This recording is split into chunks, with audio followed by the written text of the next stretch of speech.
Assalamu alaikum guys, how are you? I hope you all are fine. So I welcome all of you in this video tutorial with another lesson of fraction walls.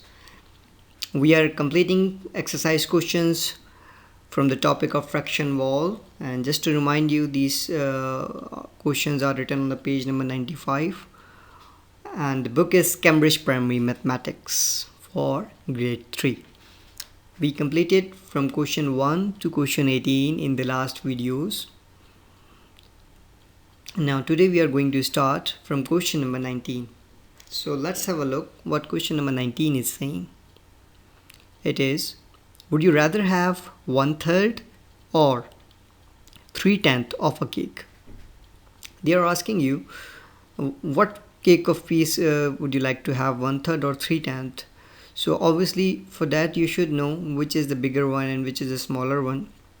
So in other words, they are asking you the smaller and greater fraction, which you have already done in the previous questions. So you can just do what you did in the previous lessons, in the previous questions. First, you need to find which fraction has a larger piece.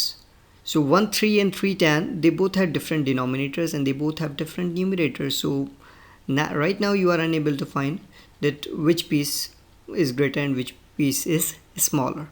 What you will do, obviously you will try to make their denominators same.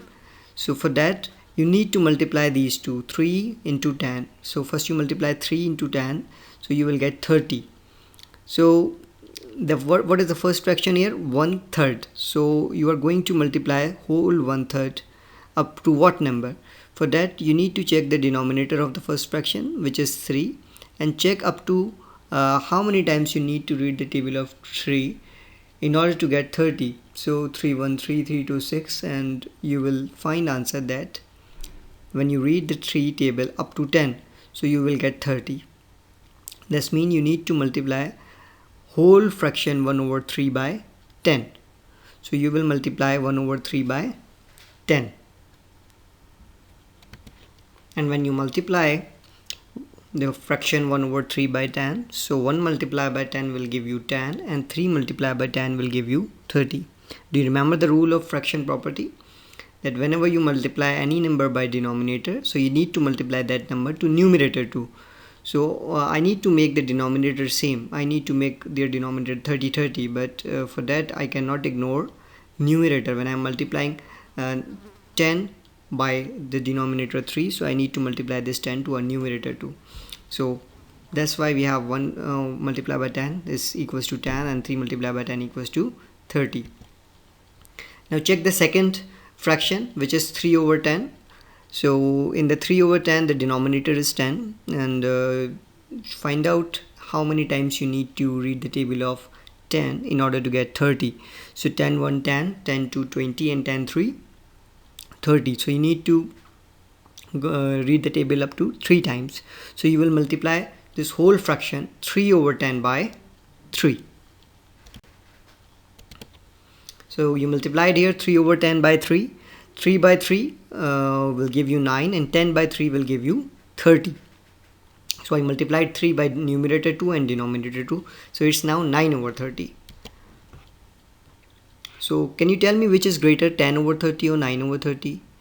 1/3 is giving us 10/30 and 3/10 is giving us 9/30. So when you have same denominator, the more the numerator, the greater the fraction. The less the numerator, the smaller the fraction. So 10/30 is greater than 9/30. That means 1/3 is greater than 3/10. So because I love cake, so I would have 1/3 of the cake. If you want to have a smaller piece, so you can write, you could have 3/10 also.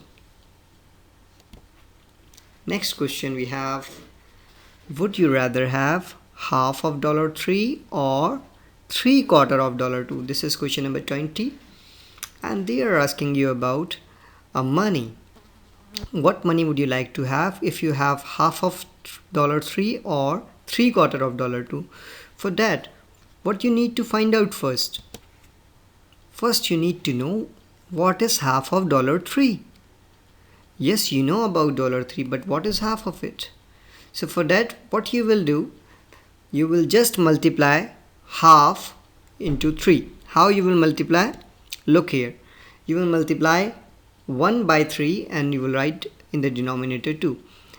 As you remember in the last questions we did that whenever you multiply any fraction by a whole number, so the whole number is only multiplied by a numerator because every whole number has a 1 in their denominator. So 1 multiplied by 3 is giving you 3 and 2 multiplied by 1 is giving you 2. Now the second fraction you have is 3 over 4, 3/4 or 3/4 of $2. So you need to know what is 3/4 of $2. For that, what you will do same which what you did with half of $3. So you will multiply 3 over 4 by $2. When you multiply 3 over 4 by 2, so obviously 3 will be multiplied by 2 and 4 will remain same.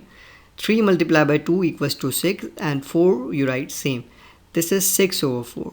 But when we solve for half of $3, we have denominator that was 2. Here we have denominator 4. When we don't have same denominator, so it will be difficult for us to decide which fraction is bigger and which fraction is lower. So it will be difficult to decide which money should I keep. So if you look at the 6 over 4, the both numbers are divisible by 2. So I will try to cancel them with the table of 2. I will just read the table of 2. 2 multiplied by 2 equals to 4. So it will be 2 and 2 multiplied by 3 equals to 6. So it will be 3 over 2. So what was the result of half of $3? Check. So half of $3 is giving us 3 over 2. And 3 over 4, and that means 3/4 of $2 is also giving us 3 over 2. They both are same. So what would you like to have now? I would have any of them as both are same. And this is the end of our video tutorial. I hope all questions are clear to you. We finished question number 20 today. And we have completed all questions from 1 to 20.